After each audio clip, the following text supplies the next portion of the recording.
Never have enough time to play it all. You know everybody wants to walk in someone else's shoes. Everyone's forgot who they are. Well, here we are. You can see I spared you all of the agony of watching me try and figure out how to put this part of the bench work together. And hindsight's 2020. And looking at it now, I'm kind of asking myself, why didn't I just create kind of a box in this area and then connect that box with a rectangular box to it here somewhere?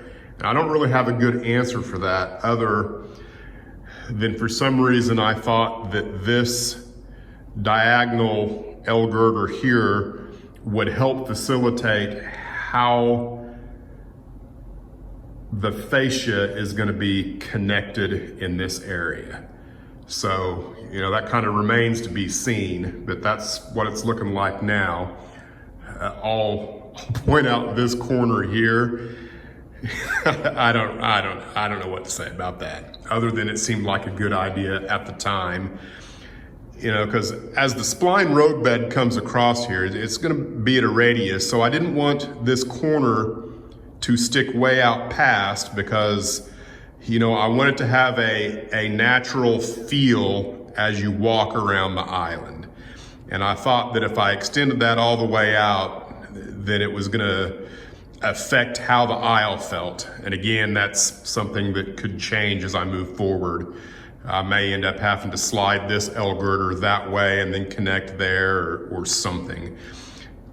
The bottom line is there's a lot of unknowns until I get some joists going across here, and I'm actually dealing with what the spline looks like as it comes across here. So I'll show you what I've got going on the other side. Now here you can see that I went ahead and rerouted the spline. Instead of taking a real tight curve here through here and then another really tight curve in there and coming this way, I went ahead and routed it with a much broader curve. I have no idea what either of these two curves are, but I think that's a much better idea. And if I remember my math from when I did this before, I think I picked up about 12 feet of length. So that's going to help with the grade. The downside, of course, is the length it takes a train, you know, once it disappears in a tunnel here or whatever and goes underneath the rest of the bench work here that will be up above it, you know, the length of time it takes to get back to where it becomes visible again, which I'm guessing is going to be somewhere here where it's going to cross over. So that's kind of what that's looking like. I'm liking that. Now, another thing I'll point out about this, you know, when you're talking about waiting on a train to come out of staging through this area, I plan on having this visible, you know, to here is the plan at the moment. The downside is, you know, if you wanted to pick a train that was in staging yard, you know, I've got a long walk to get to the staging yard. But because I have LCC, it will be a very simple thing to drop a node in here somewhere, and I can create the same 6 buttons for my 6 staging yards over here that I don't have to walk all the way to the staging yard. If I want to pick track 4, you push a button for track 4, and then you should be able to drive that train out of staging without having to move anywhere other than where you're at here, and then you just wait for the train. And I'm also, you know, kind of playing with the idea that maybe up here somewhere above, but kind of discreet, having some LEDs that shows you where the train is as it journeys through here, just kind of as a visual indication. I don't know if I'll put it up high or if maybe it just needs to be down here on where the fascia is going to be, but those are things I'm considering as I'm moving forward. Now, kind of taking a look here, my original plan was to have this 1x4 come across the top and then come off of it. But I'm reconsidering that, and I really think that this 1x4 needs to be at the same level as my others. It just needs to be an L-girder going across there. That will give me some flexibility that I can extend these joists beyond, and I might be able to gain enough room that I will have maybe 1 or 2 yard tracks. Again, I won't know for sure until I actually start seeing where this spline ends up. But what I would like is to have 2 yard tracks here that are designed for trains that are going on up around the high line that ends up back over here. I would like to have 2 yard tracks for that. And then I also want 2 yard tracks in here for that which goes on the bottom level across here. I'll throw up the track plan so you can kind of see what I'm talking about there. But I would like to have, you know, at least 1 yard track. I would like to have 2 in addition to the main line that comes through here. But I just don't know if I've got the space to do it with, you know, the mountain that I'm wanting in here too. So I'm gonna quit talking and get busy building some stuff and come back when I've got more worth showing you. So I'll share a little more of my progress and bore you with more dialogue. So what I'm doing now is I'm just letting this spline lay for the most part where it wants to. And then I've got joists placed where I thought I absolutely would need them. And then like in these areas where I don't have really anything yet, I'm just gonna kind of figure out where they need to be so that I can cut them to length that I want without worrying about wasting anything. So it's working out pretty good. For a point of reference, the top of that track there is right at 50 1/4 inches. And so that's kind of where I'm trying to go. And I didn't connect this track with that track yet, just because they're gonna cross each other. There wasn't really any need to, because this is gonna be pretty much a straight shot there. It's more than 5 feet, and so that's gonna work out just fine. So that's where I'm at now. I think I'm at a point where what I need to do is print off some of the fast tracks templates for the turnouts and kind of start laying them in some strategic locations and just kind of see how that's gonna work and kind of go from there, because I think I need to know how the spline is going to impact where it comes into the different yards. Because I'm thinking right now that I'm probably going to have to end my spline here and then have this area here plywood, but I'm not sure. I just, you know, there's a lot of thought process in all of this. No matter how good your track plan is, you know, or at least in my way of thinking, maybe if you have a really high-powered CAD, you could plan all this out and print it off and figure it out, but I don't have any of that, so it's trial and error as I go. Well, I'm ready to get a little more serious about installing the spline. So that meant that I really had to figure out how I was going to interface the spline with the staging yard. So what I did is I just figured out what the difference was between the height of the spline, where it needed to be to interface at a nice even level surface with the top of the roadbed, and put in some spacers, and then created this plate on the underneath side so they can rest on there. I've got a 2x3 just clamped to the backside here to hold it. And then this is holding it there. That'll probably stay until I've glued 3 of these together just to kind of hold it straight. So I've got a nice straight run there, and it's already rising just a little bit at this end. I'll show you what I've got going on for my concept of how to figure out the run and the rise. So I've decided on a 2.08% grade. Why 2.08?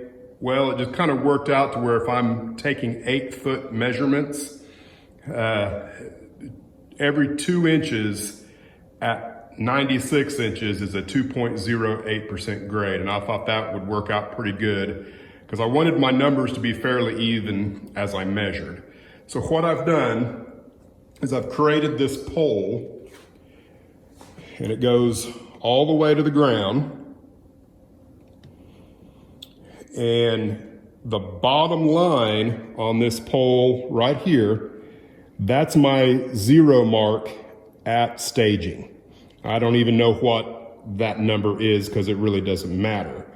But as I leave, if this is my 8-foot mark, I've gone 8 feet, that's 2 inches. And that is what that is 2 inches from here to there. Then I've got them marked every 1 inch everywhere else. So all I should have to do is know that I'm at 8 feet, 12 feet, 16 feet, 20 feet, 24, 28, 32, so on and so forth. If I know where I'm at on the actual run by measuring as I go, then all I have to do is come in with the riser, and this is pre-cut at a 2-degree angle. Just come up underneath it right there, right where it's just touching, mark the underneath side, and then I've got my riser, and it's just a matter of screwing it in to the joist.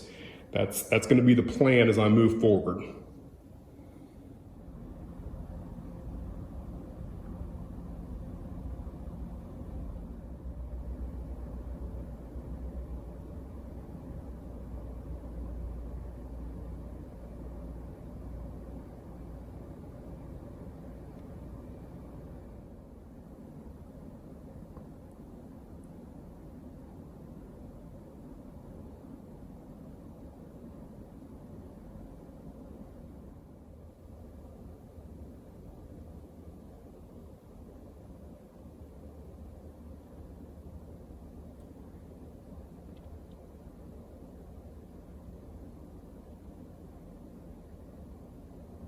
All right, well, I got a bunch of risers put in, not all that needs to be there, but I've got enough that I'm actually kind of seeing what this is gonna look like.